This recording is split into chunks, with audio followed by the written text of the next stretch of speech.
ప్రార్థన చేసుకుని ఉదయకాలపు కుటుంబ ప్రార్థనను ప్రారంభించుకున్నాం.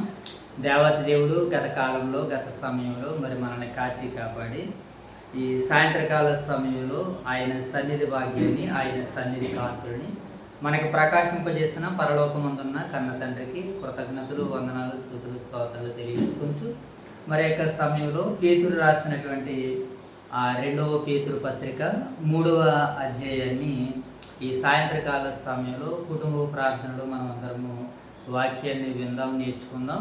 మరి యొక్క సమయంలో ప్రార్థనతో నేటి పరిచర్ను మనం ప్రారంభించుకుందాం. మన మధ్యలో ఉన్నటువంటి మోషబాబు ప్రార్థనతో నేటి పరిచర్లో ముందు కొనసాగుదాం. మోషబాబు ప్రార్థన.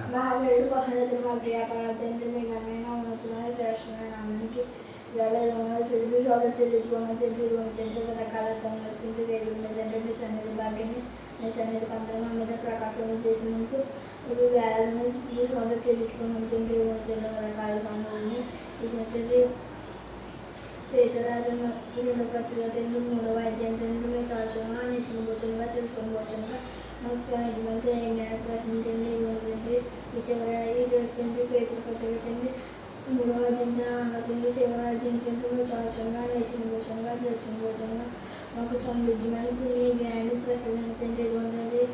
రకాల సంగతులు మా స్థానిక సంఘాలు జ్ఞాపకం చేసుకుంటున్నాం తండ్రి. ఓదిన వయసు నా స్థానిక సంఘాలు ఏం సాయం కాచి కావాలి వాక్యాలు పోసిన ద్వారా నేను సాయం కాచి కావాలి ఇవ్వకండి. ఎందుకంటే ఈ సమయంలో తండ్రి కుమారు లేక మనకున్న అర్థమవుతుంది. మేము ఆత్మతో సత్యంతో ఆరోగ్యంలో చక్కగా వాక్యం చేసేందుకు ఇది వేళ గుర్తులు సౌలు తిరుగుతుంది. ఓదులు వేసనాలు తండ్రి ఓదులు వేసిన స్థానంలో తండ్రి జరిగిన ఆరాధన మీకు మహిమకరం అందరి జీవితంగా జరిగినంత ఈ వ్యాధులను స్థితి సోదరు తెలుసుకున్న తండ్రి. ఈ ప్రార్థన మాప్పుడు మీ పొంగడని మా పూర్వం వేసి కృష్ణంలో ఈ ప్రార్థన మీకు ప్రిపేర్ వెరీ గుడ్ నాయన. మరి సమయంలో జయతల్లి ప్రార్థనతో మరింత ముందుకు వెళ్దాం. జయతల్లి ప్రార్థన. అలాగ మా కడతని గడిచిన మీకు తెచ్చుకున్నాం తిని మా మీరు తిని మీ సన్ని భాగ్యం మీ సన్ని మా ప్రకారం మీకు తెచ్చుకున్నాం తండ్రి. మా ఇంటికంటే ఇటుగా తిని లేచుకుని పెట్టారు కాయన వాళ్ళకి తెచ్చిన ఇటుగా తిని రోజుతుంది మేము ఆరణ పొందుకున్నాము తిరిగి వేరు అయితే మీ సన్ని భాగ్యం మీ సన్ని కంటూ మా ప్రకారం మీకు తెచ్చుకున్నాం తండ్రి. ఇటుగా తిని సమయం ఇటుగా తిని మా ప్రేమించే సాంగ్సాన్ని జ్ఞాపకం చేసుకున్నది ఉదాహరణ జరిగింది. మీ ఆరాధన జ్ఞాపకం చేసుకున్నది రోజు వేసే సమయంలో జరిగిన ఆరాధనలో మీకు భయంకరం అందరికీ దేవునికరంగా ఆత్మకరంగా జరిగి మీరు చేసుకున్నాం తండ్రి. మూడో వయసు కిసాన్ కాపాడండి. వాక్యాన్ని బోధిపోసిన మీరు రాగం చేసి కుటుంబం కూడా దేవుని శాంతి సేవకు కూడా దేవచారం నూతనంగా ఆత్మకంగా సేవకులను చేయించింది తండ్రి. ఇటీగా తండ్రి నేను రాత్రికాల సంగతిని పోయి వేసినప్పుడు జరిగిందండి. ప్రేసు మహాసభల్లో తండ్రి మీకు మహిమకరంగా చేసుకుని మీకు చేసుకున్నాం తండ్రి. ఈ రోజు రాత్రికాల సంగతి కానీ మేము అందరూ వెళ్ళొచ్చిన జాగ్రత్తగా తండ్రి. నా మహిమాది ఇలా చేయండి తండ్రి. ఇంకా అనారోగ్యాలు అందరినీ ముట్టి వస్తున్నాయి. యేసుక్రీస్తు పాపం ఆమె తల్లి ప్రార్థన. ప్రార్థన మహాపరిశుద్ధ పదవి తండ్రి నీ ఘనమైన శ్రేష్టమైన ఆనందం తండ్రి. ఏసీ పొద్దు నుంచి సాయంత్రం కాపాడానికి నీకు తండ్రి. ఏసీ 2 పేతురుకి 3వ అధ్యాయంలోకి అడుగుపడుతున్నాం తండ్రి. మొదటి నుంచి చివరి వరకు అర్థమయ్యేలా చూడండి తండ్రి. మంచి జ్ఞాపక శక్తి ఇవ్వండి తండ్రి. దైవ శక్తి ఇవ్వండి తండ్రి. నీకు తండ్రి యేసునామమున పని తండ్రి. ఆమేన్. రైట్, మంచిది నాయన. మరి చక్కనటువంటి ప్రార్థన చేసి దేవుని మహింపరిచినటువంటి మీ ఇరువురును దేవుడు దీవించి ఆశీర్వదించి కాచి కాపాడును గాక. ఆమేన్. మంచిది నాయన. మరి యొక్క ఉదయకాలపు కుటుంబ ప్రార్థనలో భాగంగా దేవుడు మరి మనల్ని ప్రేమించి పత్రికల ద్వారాగా ఆయన యొక్క ఉద్దేశాలని ఆలోచనలు మనం తెలుసుకుంటున్నాం కదా మోషబాబు. గత కాలంలో రోమా పత్రిక దగ్గర నుంచి అంటే పత్రికలను మనము పరిశోధించుకుంటూ దేవుడు అందించినటువంటి పరిశుద్ధాత్మ సహాయంతో దేవుని మాటలను ఆలోచించి అర్థం చేసుకునేటువంటి ఆత్మ సహాయాన్ని మనకి ఆయన అనుగ్రహించారు. కనుక పత్రికల మీద మనకు ఒక అభిప్రాయం వచ్చింది. రోమా పత్రిక దగ్గర నుంచి ఆ తర్వాత కొరింథీ పత్రికను ముగించుకుని గలతీ పత్రిక ఎఫెసీ పత్రిక ఫిలిప్పీ పత్రిక ఇలా ఆ పత్రికలన్నింటినీ మనము తెలుసుకుంటూ వస్తున్నాం కదా. చివరిగా ముందు భాగాల్లో యాకోబు పత్రిక ద్వారాగా మనం చూసాము, హెబ్రీలకు రాసినటువంటి పత్రిక, ఈ పత్రిక ఏమండి, అలాగే ఇప్పుడు పేతురు గారు రాసినటువంటి మొదటి పత్రిక, ఇప్పుడు చివరిగా పేతురు గారు రాసినటువంటి రెండో పేతురు పత్రిక. ఇక్కడ ఈ పత్రికలతో వీళ్ళందరూ కూడా చెప్పేది ఏంటంటే యేసుక్రీస్తుల వారి యొక్క ప్రియ శిష్యులు అందరూ కూడా వారు అందించేటువంటి వర్తమానము, సమాచారము, సందేశం ఏంటంటే దేవుని కొరకు మనం బ్రతికితే ఇహలోక సంబంధమైనటువంటి ఆశీర్వాదాలు, దీవెనలతో మన అవసరాలు తీర్చడంతో పాటు మనము యేసుక్రీస్తుల వారు గూర్చినటువంటి సువార్తను మనం ప్రకటిస్తున్నటువంటి సందర్భంలో, తరుణంలో మనకి సమస్యలు ఎదురవచ్చు, శ్రమలు ఎదురవచ్చు, కష్టాలు ఎదురవచ్చు, హింసలు ఎదురవచ్చు, శత్రుత్వం ఎదురవచ్చు. ఏది ఎదురైనా సరే మనము నమ్మిన నమ్మకాన్ని, క్రీస్తు రక్షణను కానీ విశ్వాసంలో నుంచి కానీ మనం వైదొలిగిపోకుండా మనము నమ్మినటువంటి నమ్మకం ఎంత విలువైందో, ఎంత గొప్పదో అపోస్తలులు అందరూ, శిష్యులందరూ కూడా తెలియజేస్తున్నారు. వారు కూడా కష్టాలు అనుభవించారు. ఇప్పుడు యేసుక్రీస్తుల వారు ఈ లోకానికి వచ్చినటువంటి తర్వాత ఏం అనుభవించారు? ఈ లోకానికి వచ్చి కష్టాలు, శ్రమలు, వేదనలు, శోధనలు, ఇబ్బందుల్ని అనుభవించారు. ఆయన కొరకు ఒక మాట మనకి వినబడుతూ ఉంటుంటది, ఆయన తలవాల్చుకున్నట్టుకైనా స్థలం లేదట. ఆకాశ పక్షులు గూళ్ళున్నాయి, నక్కలకు బొరీలున్నాయి, కానీ మనిషి కుమారునికి వాల్చుకున్నట్టుకు స్థలమైన లేదంటున్నాడంటే అంత దీన స్థితిని ఆయన, పేద స్థితిని ఆయన అనుభవించారు. ఎక్కడ దాకా ఎందుకు, ఆయన పుట్టినప్పుడు మనకి ఎక్కడ స్థలం లేదని మనం చూస్తాము. సత్రంలో ఆయనకి చోటు లేనందున పశువుల తొట్టిలో పరుండబెట్టును. అంటే పుట్టినటువంటి శిశువుని ఎక్కడ పెట్టారు? ఆయన ఉండేటువంటి స్థలం ఏంటి? చాలా చూడండి. అంటే ఇవన్నీ మనకి ఏం అర్థమవుతున్నాయి అని అంటే, మనం ఈ లోకానికి వచ్చినటువంటి తర్వాత, క్రైస్తవులు అయినటువంటి తర్వాత, భోగాల కంటే, సుఖాల కంటే శ్రమలను, కష్టాలను, నష్టాలను ఎదుర్కొనడానికి మనము ఈరోజు సువార్తను చేయాలి. యేసుక్రీస్తు ప్రభుల వారి మరణ, సమాధి, పునరుత్థానాలు ప్రకటించే విధానంలో మనకి శ్రమలు ఎదురవుతాయి, కష్టాలు ఎదురవుతాయి. అయినా సరే మనం స్థిరంగా ఉండాలని పరిశుద్ధ గ్రంథం బోధిస్తుంది. ఇలా పత్రికల దగ్గర నుంచి మనం ఇదే మోడల్ నేర్చుకుంటున్నాం. మీకు పరీక్షల్లో మోడల్ పేపర్లు ఇస్తూ ఉంటుంటారు, అవును కదా? అలాగే ఈరోజు క్రైస్తవులు ఎలా మోడల్గా బ్రతకాలో మనందరికీ అపోస్తలులు మాదిరి వారు చేసినటువంటి సేవ పరిచర్ను మనం గుర్తించి గమనించుకుని మన విశ్వాస జీవితాన్ని ముందుకు కొనసాగించాలి. ఎవడైనను క్రైస్తవుడైనందుకు బాధను అనుభవించిన ఎడల అతడు సిగ్గుపడక ఆ పేరును బట్టి దేవుని ఏం చేయాలి? మహిమపరచాలని పేతురు గారు తన మొదటి పత్రికలో మాట్లాడారు. సరే, ఇప్పుడు మొదటి పత్రికను ముగించుకున్నాం, రెండో పత్రిక దగ్గరికి వచ్చాం మనం. సరే, ఇక రెండో పత్రిక మొదటి అధ్యాయంలో మనం విన్నటువంటి వర్తమానం ఏమిటి? మనము మన విశ్వాసమునందు సద్గుణమును, సద్గుణమునందు జ్ఞానమును, జ్ఞానమునందు ఆశా నిగ్రహమును, ఆశా నిగ్రహమునందు సహనమును, సహనమునందు భక్తిని, భక్తి యందు సహోదర ప్రేమను మనము ఏం చేయాలి? కలిగి ఉండాలి. ఇవి ఎవరికైతే ఈ లక్షణాలు కలిగి ఉంటాయో వారు తమ పూర్వ పాపాలకు శుద్ధి కలిగిందనేటువంటి విషయాన్ని జ్ఞాపకం చేసుకుని క్రీస్తు కొరకు పవిత్రమైనటువంటి జీవితాన్ని జీవించాలని మనము మొదటి అధ్యాయం ద్వారాగా విన్నటువంటి వర్తమానం. అలాగే దేవుని వాక్యం కూడా చీకటి గల చోటున వెలుగుచ్చు దీపమై ఉన్నదని పేతురు గారు తన మాటల ద్వారాగా మరి రెండో పత్రికలో మొదటి అధ్యాయులు ఈ విషయాలన్నింటిని కూడా వ్రాస్తున్నారు. ఒకడు తన ఊహను బట్టి చెప్పుట వలన లేఖనంలో ఏ ప్రవచనం పుట్టదు, కానీ మనుషులు పరిశుద్ధాత్మ వలన ప్రేరేపింపబడిన వారే ఇంచుమించు 40 నుంచి 42 మంది ప్రవక్తలు ఈ పరిశుద్ధ గ్రంథాన్ని, పవిత్ర గ్రంథాన్ని వ్రాసారు. కాలాలు వేరు, సమయాలు వేరు, వ్యక్తులు వేరు, కానీ వీళ్ళందరినీ ప్రేరేపించింది ఎవరంటే పరిశుద్ధాత్మ. ఇప్పుడు వాస్తవానికి ఈరోజు మన ప్రాంతంలో ఎన్నో దిక్కున ఆరాధన జరిగినాయి, ఎన్నో దిక్కుల్లో వర్షిప్లు జరుగుతున్నాయి, ఇప్పటికి ఇంకా జరుగుతున్నాయి. ఇప్పుడు ఇదే సమయంలో మనము కూడా ఇక్కడ దేవుని గురించినటువంటి పరిచర్య జ్ఞానాన్ని మనం తెలుసుకుంటున్నాం. ఇప్పుడు మనల్ని కూడా ప్రేరేపిస్తుంది ఎవరు? పరిశుద్ధాత్ముడు. అక్కడ వర్షిప్లో వారిని ప్రేరేపిస్తుంది ఎవరు? పరిశుద్ధాత్ముడు. కనుక ఈరోజు మనము దేవుణ్ణి నమ్ముకున్నటువంటి తర్వాత దేవుని తెలుసుకున్నటువంటి వారందరూ కూడా దేవుని చిత్తానుసారంగా నడిచారు. అలాగే యేసుక్రీస్తుల వారి కాలంలో ఆయన కొంతమంది శిష్యులను సంపాదించి అనేక మందికి రక్షణ సువార్తను ప్రకటించారు. ఇప్పుడు సంఘం ద్వారాగా ఇప్పుడు సేవ ఎలా జరుగుతుందంటే ఇప్పుడు క్రీస్తు ప్రభు సంఘాల ద్వారాగా పరిశుద్ధాత్మ సహాయంతో నడిపింపబడుతున్నాయి.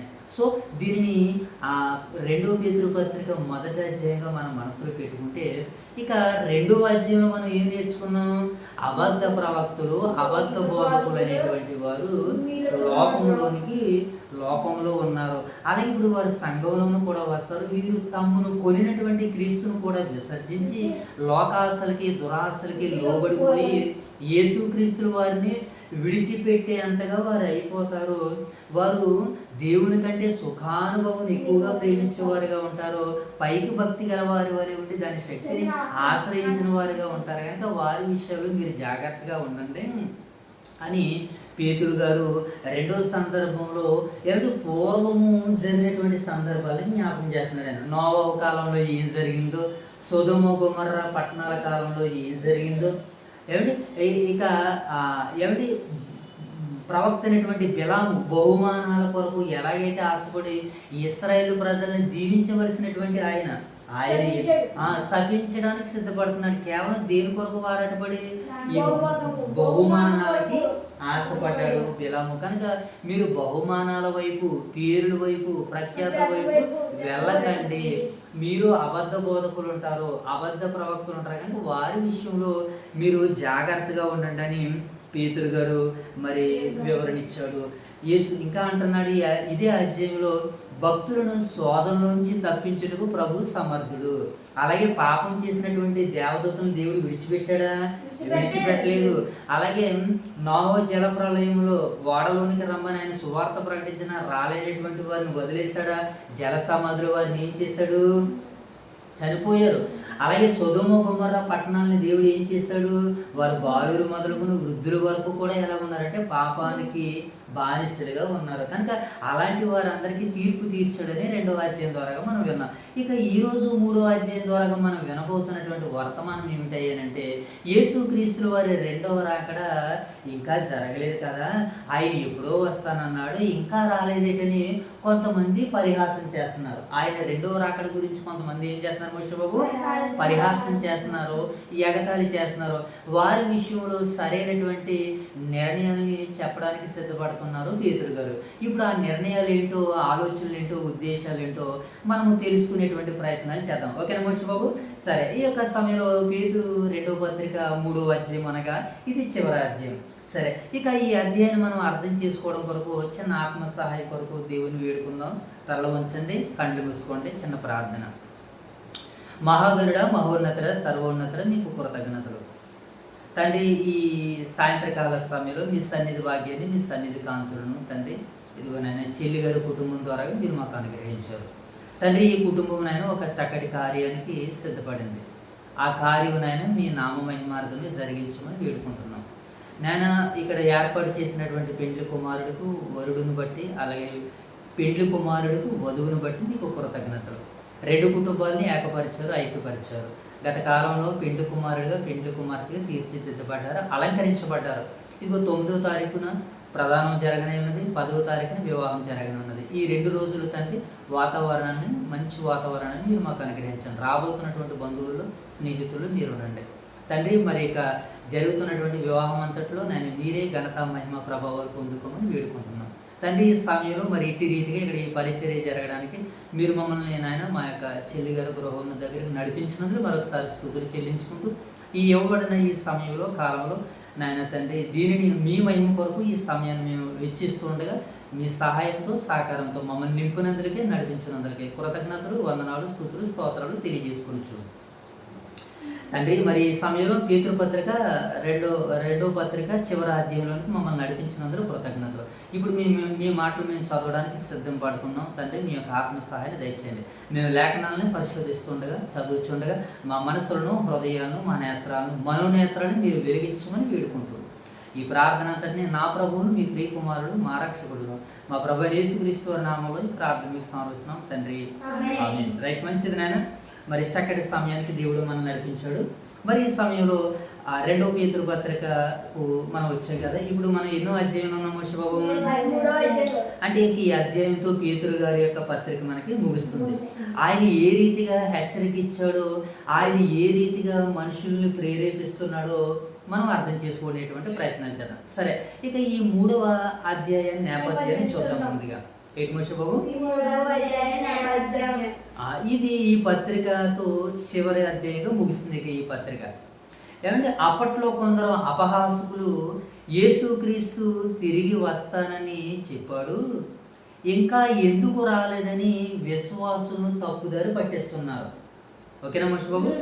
ఈ పరిస్థితుల్లో పేతురు ప్రభువు రెండవ రాకడ తప్పకుండా జరుగుతుందని, దేవుని వాగ్దానం ఆలస్యం కాదని బోధిస్తున్నాడు. దేవుని వాగ్దానం ఆలస్యమైనా సరే తప్పకుండా జరుగుతుందని పేతురు గారు బోధిస్తున్నాడు. కొంతమంది ఏం చేస్తున్నారట, ఆయన వాగ్దానం చేశాడు కదా, ఆయన వచ్చేస్తానన్నాడు కదా, ఇంకా రాలేదేంటి, అయితే ఆల్రెడీ వచ్చేసి ఉండాలి, మనకు తెల్లలేదేమో అని కొంతమంది అపహాసకులు పరిహాసం చేస్తున్నారు. ఇప్పుడు రాలేదనుకో పరిస్థితి ఎలా ఉంటుంది? ఎవరిష్టానుసారంగా వారు తిరుగుతారు. ఇప్పుడు ఉదాహరణకి ఏమండి, దేవుని ఆజ్ఞలు తీసుకురావడానికి మోషే గారు కొండ మీదకి వెళ్ళారు. ఎప్పుడైతే మోషే గారు కొండ మీదకి వెళ్ళారో, మోషే గారు మన మధ్యన లేరు కదా, ఇదిగో మమ్మల్ని నడిపించే నాయకుడు ఏమైపోయాడు మాకు తెలియదు, మా ముందర నడుచుటకు ఒక దూడని మాకు చేయండి, ఐగుప్తు నుంచి మమ్మల్ని తీసుకుని వచ్చిన దేవుడు దూడని, దూడకి ఏం చేశారు, దండం పెట్టి నమస్కారం చేసి దాని ఎదుట ఆడుటకును తినుటకును త్రాగుటకును కూర్చుండి ఆడుటకు లేచారట. అంటే వారిని నడిపించే నాయకుడు లేకపోతే వీళ్ళకి ఎలా వచ్చింది? పాపంలో పడిపోయారు. అలాగే ఇప్పుడు యేసుక్రీస్తు వారు రాకడ ఇంకా జరిగిపోయింది, ఇంకా జరగలేదు, ఆయన వస్తాడేంటి, రాడు అన్న మాట విశ్వాసులు చిగురు పడింది అనుకోండి, వారి ఆలోచనలు ఎలా ఉంటాయి? ఆయన ఇంకా రావట్లేదు కదా, మనం ఎన్నాళ్ళు బాప్తిసం తీసుకున్నా, మనం పరిశుద్ధంగా జీవిస్తున్నా, మన ఆశలు మన ఆలోచనలు మన కోరికలు తీరతలేదు కనుక మనం ఎలా తిరిగినా పర్వాలేదులే అన్నటువంటి ఆలోచనకు విశ్వాసులు రాకుండా పేతురు గారు ఏమని బోధిస్తున్నాడంటే, నాయన ఆయన రాబోతున్నాడు, ఆయన వాగ్దానం చేశాడు, ఆయన వాగ్దానం చేసినటువంటి వాడు నమ్మదగిన వాడు, ఆయన వస్తాడు అని పేతురు గారు ఈ 3వ పత్రిక, క్షమించండి 2వ పత్రిక 3వ అధ్యాయంలో ఆయన నేపథ్యంలో ఆయన మాట్లాడుతున్నటువంటి మాటలు మనం విన్నాం. సో ఇప్పుడు సారాంశంలో చూద్దాం. ఈ 3వ అధ్యాయంలో ఎన్ని వచనాలు ఉన్నాయి మోషబాబు? 18 వచనాలు. సో ఈ 18 వచనాలని ఒక 4 భాగాలుగా మాట్లాడుకునేటువంటి ప్రయత్నాలు చేద్దాం. ఓకేనా? మొదటి భాగాన్ని మనం చూద్దాం. పాలాలు పెట్టుకుంటున్నాం. మొదటి భాగాన్ని చూద్దాం. సారాంశంలో మొదటి భాగం ఏంటి? ఇక్కడ అపహాసకుల గురించి హెచ్చరిక. పౌలు గారు ఏం చేస్తున్నారు మోషబాబు?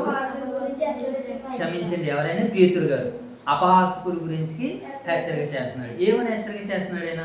పేతురు విశ్వాసులకు ఏమండి ప్రవక్తలు మాటలను అపోస్తుల బోధలను జ్ఞాపకం చేసుకోవాలని చెబుతున్నాడు. చివరి దినాల్లో అపహాసకులు ఆయన రాకడ వాగ్దానం ఏమైనదని ప్రశ్నిస్తున్నారు కదా. కానీ వారు గతంలో జలప్రలయములో ప్రపంచానికి తీర్పు తీర్చిన ఆ ఉద్దేశపూర్వకమైనటువంటి సంగతులు వీళ్ళు ఏం చేశారు? మర్చిపోయి దేవుడు ఏం చేస్తాడు అని అడుగుతున్నాడని అపహాసకుల గురించి పేతురు గారు మాట్లాడుతున్నారు. చూద్దాం మాటలని మనం సారాంశంలో మొదటి భాగాన్ని చూద్దాం. ఎన్ని వచ్చిన మొదటి నుంచి సరే చదువునాను సార్.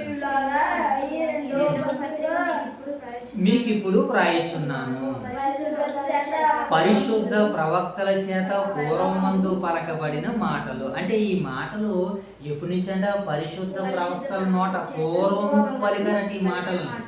ఏమంటే ఈ మాటలు ఇప్పుడు అలా వదిలేము. పూర్వం ఎప్పటి నుంచి పలికరట ప్రవక్త ఈ మాటల్ని? పూర్వం నుంచి పలికిన మాటలు.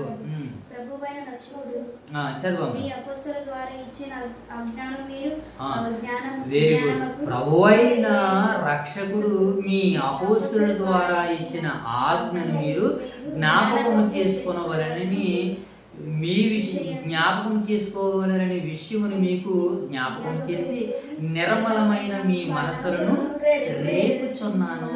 అంటే పేతురు ఏం చేస్తున్నాడంటే వీళ్ళ మనసుల్ని రేపుతున్నాడు. అవును, దేవుని వాక్యం ద్వారాగా విశ్వాసులు ఎప్పుడు కూడా తమ హృదయాల్ని ప్రేరేపించుకోవడానికి సిద్ధపడాలి. ఇప్పుడు దేవుని సన్నిధిలో ఏమండి ఆ ప్రత్యక్ష గుడారాన్ని కట్టేటప్పుడు మోషే గారు వచ్చి చెబుతాడనమాట. ఇదిగో ఇప్పుడు మనం ప్రత్యక్ష గుడారాన్ని నిర్మించబోతున్నాం, దీనికి కావలసినటువంటి వెండి బంగారము ఏమండి ఎవరెవరు ఎంత ఇస్తారో వారు తీసుకుని రండి అని చెప్పినప్పుడు ఎవరెవరు హృదయాలు అయితే వారిని ప్రేరేపించినాయో వారు గొర్రె చర్మాలు ఏమండి గొర్రె వస్తలు తోళ్ళు ఏమండి బంగారము వెండి మరి విస్తారంగా తెచ్చినట్టుగా మనకు కనబడుతుంది. అలా కనబడడానికి ప్రధాన కారణం ఏంటి? ఏమంటే ఆ రోజు ప్రత్యక్ష గుడారం కోసం మోసే ప్రేరేపించాడు దేవుని మాటలు చెప్పి. ఈ రోజు కూడా పేతురు కూడా ఏం చెప్తున్నాడు?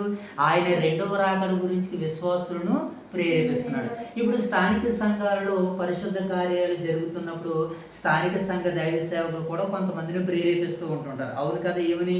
ఈరోజు మనకి 3 రోజులు మహాసభలు జరుగుతున్నాయి, మీరు వచ్చి చక్కటి రీతిలో భోజనాలు చేసి చక్కగా వాక్యాన్ని వినండి, ఎవరైనా ప్రేరేపణ కలిగితే వారి సభలకు సహకరించండి అని దైవ సేవకులు అనౌన్స్మెంట్ చేస్తారు. అలా అనౌన్స్మెంట్ చేయగానే వైఎస్ఆర్ నగర్లో ఒక స్త్రీ వేసి 10,000 రూపాయలని మీటింగుల నిమిత్తము కానుకగా ఇచ్చింది. ఈరోజు మరొక ఆయన మనందరికీ తెలుసు, ఓదూరు వారమారిబాబు గారి యొక్క కుమారుడు, ఆయన ఎలక్ట్రికల్ ఫీల్డ్లో లైన్మెన్గా షిఫ్ట్లో వర్క్ చేస్తున్నారు. ఆయన శాలరీలో 5,000 రూపాయలని భాగంగా తెచ్చిచ్చారు ఆయన కానుకకి. ఇలా ప్రతి ఒక్కరూ ప్రేరేపింపబడి ఏమంటే దేవుని యొక్క సంఘం కొరకు క్షేమాభివృద్ధి కొరకు ప్రయాసపడుతున్నారు కదా. ఇప్పుడు పేతురు గారు కూడా ఇక్కడ ఏమని చెప్తున్నాడంటే ఆయన రెండవ రాకడ గురించి పూర్వమందు ప్రవక్తలు పలికారు, అపోస్తులు కూడా పలికారు. ఇప్పుడు ఆ విషయాలను నేను మరొకసారి జ్ఞాపకం చేస్తూ మిమ్మల్ని రేపుతున్నాను అంటున్నాడు ఆయన. ఇదే మాట మొదటి పత్రికలో కూడా అంటారు ఆయన. ఒకసారి అక్కడ కూడా వెళ్దామా? ఇదే మాట మనం అక్కడ కూడా చూడగలిగితే ఒక్కసారి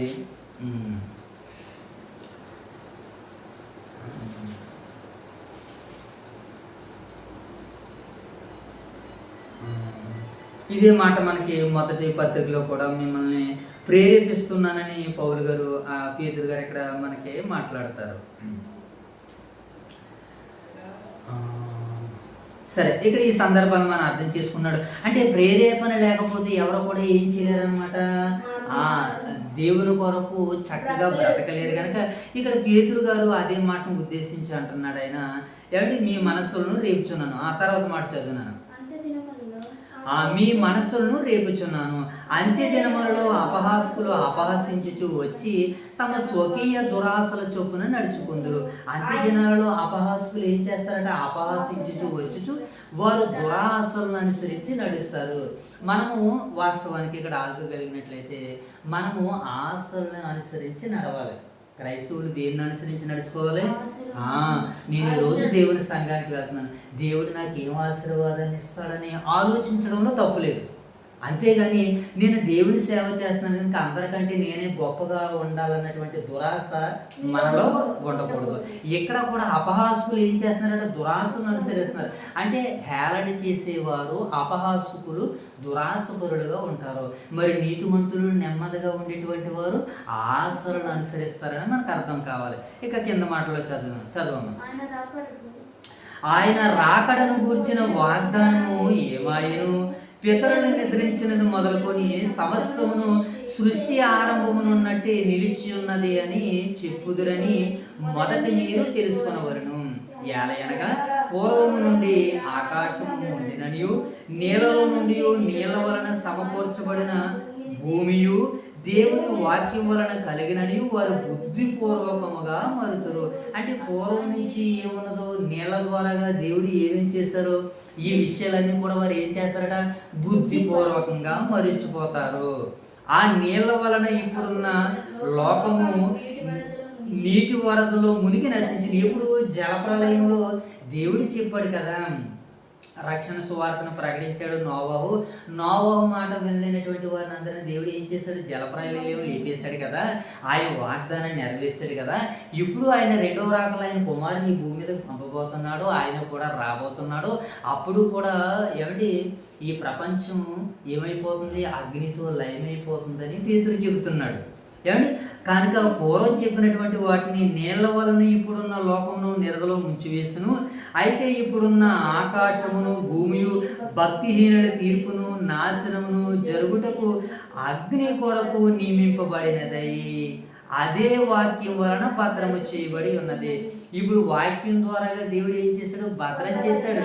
ఇప్పుడు అగ్ని ఆకాశం నుంచి రాబోతుంది. ఆయన రెండవ రాకల్లో వచ్చేటప్పుడు అగ్ని ఆకాశం నుంచి వచ్చి భూమి మీద పడుతుంది. మనుషులందరూ ఏమైపోతారు? అంతమైపోతారు. ఈ సృష్టి అంతా కూడా అంతమైపోతుంది. ఆయన కొరకు బ్రతికేటువంటి వారిని దేవుడు ఆయన చెంతకి తీసుకుని వెళ్ళే సమయము రాబోతుంది. అది జరగబోతుంది. ఆ పిలుపు కొరకు మనం పరిశుద్ధమైన జీవితాన్ని జీవించాలని ఆయన సారాంశంలో మొదటి భాగంలో మాట్లాడుతున్నారు. సరే, ఇప్పుడు మొదటి భాగాన్ని పురస్కరించుకుని సారాంశంలో రెండో భాగాన్ని చూద్దాం. 8 నుంచి 10 వచ్చినారు. ఓకేనా మోషే బాబు? ప్రభువు ఆలస్యము చేయుడు. ఏంటంటే మనుషుల దృష్టిలో ఆలస్యంగా కనిపించిన దేవుని దృష్టిలో అది ఆలస్యము కానే కాదు. ఎందుకని? ఏమంటే ప్రభువునొద్ద ఒక దినము 1000 సంవత్సరముల కంటే ఒక దినము లాంటిది. దేవుని దృష్టి ఒక దినం ఎలాంటిది? 1000 సంవత్సరాలు ఒక దినం లాంటిది ఆయన దృష్టికి. అది నిన్న మొన్నట్టుగానే ఉన్నది దేవునికి. మనకేమనిపిస్తుంది అంటే ఎన్నో వేల సంవత్సరాలు అయిపోయినది. నన్ను 1000 సంవత్సరాలు ఎలా ఉన్నట్టు ఆయనకి అంటే ఇప్పుడు 8,000 సంవత్సరాలు, 2,000 సంవత్సరాలు అంటే దేవునికి ఎన్ని రోజులు అవి? 2 రోజులు అవి. ఆయన వాగ్దానం చేసి 2 రోజులు అవుతుంది అంతే. ఆ వాగ్దానాలు అప్పుడే నెరవేరిపోతాయి. పిల్లలకి సైకిల్ కొంటామని అంటాం. ఎప్పుడు సెలవులు అయిన తర్వాత అంటే 45 రోజులు పడుతుంది కదా. అలాగే ఇక్కడ పేతురు గారు కూడా మాట్లాడుతుంటున్నాడు, దేవుడు ఎక్కువ మంది దేవుడు ఎక్కువ మంది ఉండాలని కోరుకుంటున్నాడు. అయితే ప్రభువు దినము దొంగ వలె వచ్చును. యేసుక్రీస్తు వారు రెండవ రాకడ ఎలా వస్తాడు మోషే బాబు? చూద్దాం. ఇప్పుడు 8 నుంచి 10 వచనాలు చదువుదాం. రెండవ భాగం సారాంశంలో. ప్రియులారా, ఒక సంగతి మర్చిపోకడి, అనగా ప్రభు దృష్టికి ఒక దినము 1000 సంవత్సరముల వలెను, 1000 సంవత్సరములు ఒక దినం వలె ఉన్నది. అంటే 1000 దినాలు ఒక రోజు ఆయనకి. 1000 దినాలంటే ఈ రోజు మనం ఎన్ని సంవత్సరాలు బ్రతుకుతున్నాం? ఒక 100 సంవత్సరాలు బ్రతుకుతున్నాము. అలాంటి ఒక 100 మంది పుడితే, ఒక 100 మంది అంటే ఎన్ని తరాలు? ఒక 100 తరాలు ఆయన ఒక రోజులా కనబడుతుంది. నేను చచ్చిపోయిన తర్వాత నా తర్వాత మోసిపోతే ఎంతమంది పిల్లలు పుట్టాలి? అలా 100 మంది అని అంటే అప్పుడు నాకు నేను మోసేబాబు 2, తర్వాత మోసేబాబు కుర్రోడు, ఆ కుర్రోడు అలాగా ఒక 100 తరాలు వెళ్తే దేవునికి ఒక రోజులా కనపడుతుందట. అవునా మోసేబాబు? అవునని చెబుతుంది వాక్యం. కనుక దేవునికి 1000 దినాలు ఒక దినం కింద ఉన్నాయి. ఇప్పుడు 1000 దినాలు ఒక దినం అంటున్నాడు. ఇప్పుడు దేవుని సన్నిధిలోనికి వెళ్ళి ఒక రోజు మనం గడిపితే 1000 దినాల శ్రేష్టత, 1000 దినాల దీవెన మనకు వస్తుంది. ఒక్క రోజు మనం ఆరాధన మిస్ అయిపోయామంటే 1000 దినాల ఆశీర్వాదాలు మనం కోల్పోతున్నాం అన్నట్టుగా మనం భావించుకుని దేవుని సన్నిధికి ఎప్పుడు కూడా మనం వాయిదా వేయకూడదు. సరే, ఇప్పుడు 9వ వచనం చదువున్నాను. కొందరు ఆలస్యమని ఎంచుకున్నట్లు ప్రభు తన వాగ్దానం గురించి ఆలస్యం చేయడు గాని ఎవడను నశింపవలనని ఇచ్చింపగా అందరూ మారు మనసు పొందవలనని కోరుచు మీ ఎడల దీర్ఘశాంతం గలవాడై ఉన్నాడు. ఎందుకని ఆయన ఆలస్యం చేస్తున్నాడు? ఎవరు నశించుకోవడం దేవునికి ఇష్టం లేదు కనుక. ఇది వీళ్ళకి అర్థం కాక ఆయన రాకడ ఏమవుతుంది, ఆయన ఇంకా ఎందుకు ఆయన రాడో అని ఎలాంటి మాటలు మాట్లాడుతున్నారు. కానీ వాక్యం లోతుల్లోకి వెళ్ళి ఆలోచన చేస్తే అంతటా అందరూ మారు మనసు పొందాలి. మారు మనసు పొందిన 1, 4, 5 సరిపోదు. సంఘంలో అందరూ పొందాలన్నది మరి దైవ నిర్ణయంగా మనకు కనపడుతుంది. 10వ వచనం. అయితే ప్రభువు దినము దొంగ వచ్చినట్టు వచ్చును. ఆ దినము ఆకాశములు మహాధ్వనితో గతించిపోవును, పంచభూతములు మిక్కటమైన వేండ్రంతో లయమైపోవును, భూమియు దాని మీద ఉన్న కుర్చీములు కాలిపోవును. అంటే ఆయన రెండవ రాకల్లో ఏం జరుగుతుందంటే భూమి మీద ఉన్న ఇవన్నీ కూడా ఏమైపోతాయి? కాలిపోతాయి అని అన్నాడు. అంటే ఎంత భయంకరమైనటువంటి రాబోతుంది కనుక ఆ దినమున అందరూ కూడా ఎవ్వరు కూడా సంఘములో అందరూ కూడా రక్షింపబడాలి. ఇప్పుడు సంఘములో ఉన్న వాళ్ళే బాప్తిసం తీసుకోవాలనేటువంటి వారు కనపడుతున్నారు. ఇక మరి బయట ఉన్నటువంటి వాళ్ళ పరిస్థితి ఏంటి? కనుక ప్రభువు రాకడ కొరకు మనం సిద్ధంగా ఉండాలి. ఇది సారాంశంలో 2వ భాగం మనం చూసాం కదా. ఇప్పుడు 3వ భాగాన్ని చూద్దాం. 3వ భాగము 11 నుంచి 14 వచనాలు చదువుకుందాం. పరిశుద్ధ జీవితానికి పిలుపు. ఈ లోకంలోని దాని వస్తువులన్నిటి కూడా ఏమైపోతున్నాయి? నశించిపోతున్నాయి గనక కాబట్టి మనం పరిశుద్ధులుగా భక్తుల్లాగా మనము జీవించాలి. అందుకనే దేవుడు నియమించబోతున్నటువంటి ఆ క్రొత్త ఆకాశం కొరకు, క్రొత్త భూమి కొరకు మనం ఏం చేయాలంటున్నాడో ఎదురు చూడాలి అని సారాంశంలో 3వ భాగంలో పేతురు గారు ఈ విషయాలు లేవనెత్తుతున్నారని. ఒకసారి మనం 11 నుంచి 14వ వచనం వరకు చదువుకుందాం. చదువు చేతులు చదవము. ఇవన్నీ ఇట్లు లయమైపోయినవి గనక ఆకాశం రగులుకుని లయమైపోవునట్టు, పంచభూతములు మహావేంద్రముతో కరిగిపోవునట్టు దేవుని దినపు రాకడ కొరకు కనిపెట్టుచు దానిని ఆశతో అపేక్షించుచు మీరు పరిశుద్ధమైన ప్రవర్తనతోనూ భక్తితోనూ ఎంతో జాగ్రత్త గలవారై ఉండవలెను. ఆయనను మనం ఆయన వాగ్దానములను బట్టి క్రొత్త ఆకాశము కొరకును క్రొత్త భూమి కొరకును కనిపెట్టుకొని చున్నాము. వాటి యందు నీతి నివసించును. ఎవరి క్రొత్త ఆకాశం కొరకు క్రొత్త భూమి కొరకు మనం కనిపెడితే మనకి ఏముంటదట? దాని యందు మనకి నీతి నివసించును. నీతి నివసించును. ఉదాహరణకి మనం ఒంటి మీద ఉన్నటువంటి వస్త్రాలు ఉన్నాయి. ఇప్పుడు కొత్త వస్త్రాలు కొన్నాం అనుకోండి, కొత్త వస్త్రాలు మనం వేసుకోవడానికి ఏం చేస్తాము? ఆ కొత్త దాని వైపు చూస్తాం. పాత బట్టలు నా పుట్టినరోజు ఎప్పుడు వస్తుందో అప్పుడు నూతన వస్త్రాలు ధరించుకుంటాం. మనం ఏం చేస్తాం? ఆశతో ఎదురు చూస్తుంటాం. ఇప్పుడు వచ్చే నెలలో జరుగుతుంది నా పుట్టినరోజు, అప్పుడు నేను బట్టలు కొనుక్కుంటాను, మంచి వస్తువులు కొనుక్కుంటాను, ఏమండి చెవులు కొనుక్కుంటాను, ఇవన్నీ కొనుక్కుంటామని మనం ఆశపడతాం కదా. ఆ రోజు వచ్చేసింది. ఇక 2 రోజుల్లో ఉన్నప్పుడు ముందుగానే ఏం చేస్తాం? బట్టలు కొనుక్కుంటాం, మన ఒంటికి అలంకరించుకోవడానికి అన్నీ కొనుక్కుంటాం, పక్కనెట్టుకుంటాం. పక్కనెట్టుకున్న తర్వాత అప్పుడు ఏమనుకుంటాం? ఎప్పుడు వేసుకుంటాను, నా పుట్టినరోజు ఇంకో రోజు ఉంది, 2 రోజులు ఉందని మనం ఏం చేస్తాం? పుట్టినరోజు కొరకు ఎదురు చూస్తాం కదా. అలాగే పరిశుద్ధులుగా దేవుని పిల్లలుగా మనం కూడా ఏం చేయాలంటే ఈ లోకంలో ఉంటూ క్రొత్త ఆకాశం కొరకు ఎదురు చూడాలి. ఇంకేమన్నాడు అక్కడ? క్రొత్త భూమి కొరకు ఎదురు చూడాలి. అమ్మో, ఈ క్రొత్త ఆకాశం ఎలా ఉంటుంది, క్రొత్త భూమి ఎలా ఉంటుంది అని క్రొత్త బట్టల కోసం నువ్వు ఎలాగైతే ఎదురు చూస్తావో దాని యందు నీతి ఎలాగైతే నివసిస్తుందో, దేవుడు ఆ క్రొత్త భూమి క్రొత్త ఆకాశాన్ని నువ్వు నేను చూడాలంటే ఈ భూమి మీద చనిపోవాలి. అప్పుడే వాటిని మనం చూస్తాం. ఆ క్రొత్త భూమి ఎలా ఉంటుందో, క్రొత్త ఆకాశం ఎలా ఉంటుందో. ఈ ఆకాశం భూమి ఎలాగున్నాయి? ఈ భూముల కొరకు దెబ్బలాడుకున్నవారు, ఈ ఆకాశాల కొరకు ఫ్లైట్లు హైజెక్ చేసినటువంటి వారు, ఫ్లైట్ని పేల్చేసేటువంటి వారు, హైజెక్ చేసేటువంటి వారు, గొప్ప కూల్ చేసేటువంటి వారు మనకు కనపడతారు. ఆకాశంలోను భూమి మీద కూడా ఒరే ఈ అడుగు నాది, ఈ స్థలం నాది, ఈ భూభాగం నాది అని ఈ భూభాగాల కొరకు కొట్లాడుకునేవారు ఉన్నారు. కానీ తండ్రినటువంటి దేవుడు ఇవ్వబోతున్నటువంటి ఆ క్రొత్త ఆకాశము క్రొత్త భూమి కొరకు యెషయా గ్రంథంలో కూడా మాట్లాడారు. సరే, ఇక వివరాల్లోనికి అక్కడికి వెళ్తే మనం బోర్డంత పాఠం అవుతుంది. ఇప్పుడు దీని విషయమే మనకి సారాంశంలో 3వ భాగాన్ని చూసాము. ఇక 4వ భాగాన్ని చదువుదాం. ఇక చివరి భాగము 15 నుంచి 18 వచనాలు మనం చదువుకుందాం. ఓకే, ఏమండి? తప్పుడు బోధకుల పట్ల జాగ్రత్తగా ఉండాలి. పౌలు ఏమంటే తప్పుడు బోధల పట్ల మనం ఎలా ఉండాలంటే మోషే బాబు, పౌలు రాసిన పత్రికలను కానీ ఏమంటే పౌలు రాసినటువంటి పత్రికలను ప్రస్తావిస్తూ కొందరు వాటిని ఏం చేశారట? అర్థం చేసుకోలేకపోయారు. తమ స్వకీయ నాశనానికి అపార్థం చేసుకున్నాడని పేతురు గారు పౌలు గారు రాసినటువంటి పత్రికలు చదవడం కూడా కష్టమని చెబుతున్నాడు.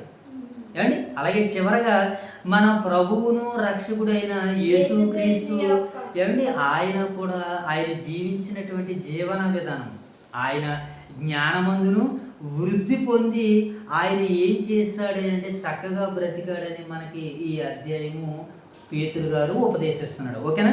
ఇప్పుడు మనం దీనిని లేఖన భాగాల్లోనికి వెళ్ళి ఆలోచించేద్దాం. చివరగా చదువునాను. ప్రియులారా, వీటి కొరకు మీరు కనిపెట్టువారు గనక శాంతము గలవారే ఆయన దృష్టికి నిష్కలంకులుగాను నిందారహితులుగాను కనబడినట్లు జాగ్రత్త పరుడి. మరియు మన ప్రభువు యొక్క దీర్ఘశాంతము రక్షణార్థమైనదని ఎంచుకునుడి. అలాగను మన ప్రియ సహోదరుడైన పౌలు కూడా తనకు అనుగ్రహింపబడిన కృప చొప్పున మీకు వ్రాసి ఉన్నాడు. వీటిని గురించి తన పత్రికలన్నింటిలో బోధించుతున్నాడు. అయితే కొన్ని సంగతులు గ్రహించుటకు కష్టమైనవి, వీటిని విద్యావిహీనులను అస్థిరులైన వారును తక్కిన లేఖనములను అపార్థము చేయనట్లు తమ స్వకీయ నాశనమునకు అపార్థము చేయదురు. ప్రియులారా, మీరు ఈ సంగతులు ముందుగా తెలుసుకుని ఉన్నారు కనుక మీరు నీతి విరోధుల తప్పు బోధల నుండి తొలగుడి. అంటే ఇక్కడ ఏమని చెప్పినారు పేతురు గారు? నీతి విరోధుల తప్పుడు బోధ నుంచి తొలగిపోవాలి. తప్పుడు బోధన మనకు తెలుసు కదా, అవి మనకు అష్టైశ్వర్యాలన్నా, అవి మనకి పేరు ప్రఖ్యాతలు గడిస్తాయన్నా, మనకి గౌరవ ఘనతలు వస్తాయన్నా సరే మనం బయటకు వచ్చేయాలి, అక్కడ ఉండొద్దు అని అంటున్నాడు ఆయన. ఓ తప్పుడు బోధల నుంచి తొలగిడి. మీకు కలిగిన స్థిర మనస్సును విడిచి పడిపోకుండా కాల్చుకొని ఉండుడి. మన ప్రభువును రక్షకుడైన యేసుక్రీస్తు అనుగ్రహించు కృపయందును జ్ఞానమందును అభివృద్ధి పొందుడి. ఆయనకు ఇప్పుడును యుగాంతముల వరకును మహిమ కలుగును గాక. కనుక పేతురు గారు ఏమని చెప్తున్నాడంటే తప్పుడు బోధకులకి కూడా దూరంగా ఉండండి. అలాగే పేతురు గారి పత్రికలు, పౌలు గారి పత్రికలు చాలా మందికి అర్థం కావట్లేదు కనుకనే వీటిని విద్యా విహీనులను కొంతమంది అర్థం చేసుకోలేకపోతున్నారని పేతురు గారు కొన్ని సందర్భాలను లేవనెత్తి మాట్లాడుతూ అపహాసకుల గురించి మాట్లాడుతూ మనం క్రైస్తవులుగా విశ్వాసంలో దేవుని దినపు రాకడ కొరకు మనం పరిశుద్ధమైనటువంటి జీవితాన్ని జీవించాలని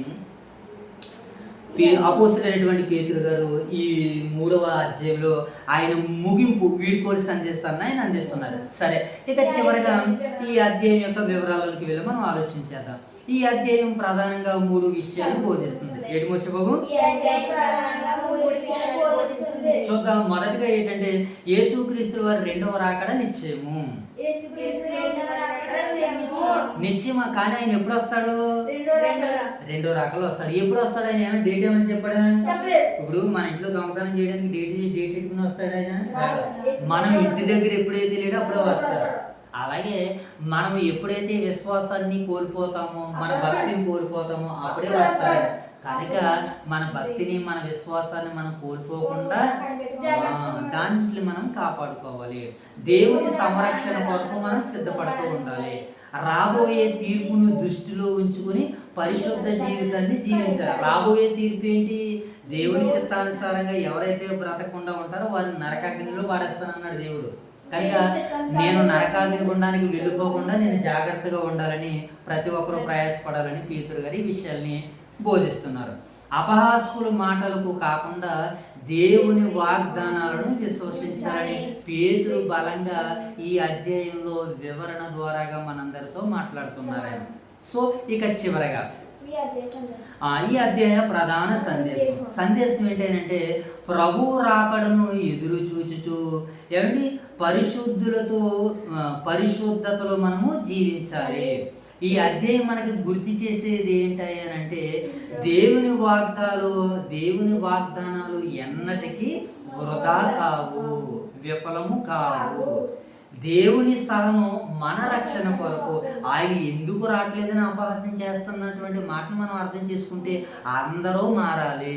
ఈ మాట అంటున్నవాడు కూడా మారాలని పేతురు అంటున్నాడు. ఓకేనా మోషబాబు? ఇక చివరిగా ప్రభువు రాకడ అకస్మాత్తుగా ఉంటుంది. దేవుని రాకడ, దేవుని కుమారుని రాకడ ఎలా ఉంటుంది మోషబాబు? విశ్వాసులు పరిశుద్ధులు భక్తితో నిరీక్షణతో జీవించాలి. కృపలోను జ్ఞానములోను ఎదగాలి. ఒక్క మాటలు చెప్పుకోవాలంటే ప్రభువు రాకడ నిత్యమని తెలుసుకుని పరిశుద్ధమైన జీవితం గడపాలని 2వ పేతురు పత్రిక 3వ అధ్యాయం మనకి సెలవిస్తుంది. కనుక ఎంతవరకు విన్న ఈ సందేశాన్ని దేవుడు మన వినికిడిలో ఫలింపజేయగాక. మహాగణుడ మీకు కృతజ్ఞతలు.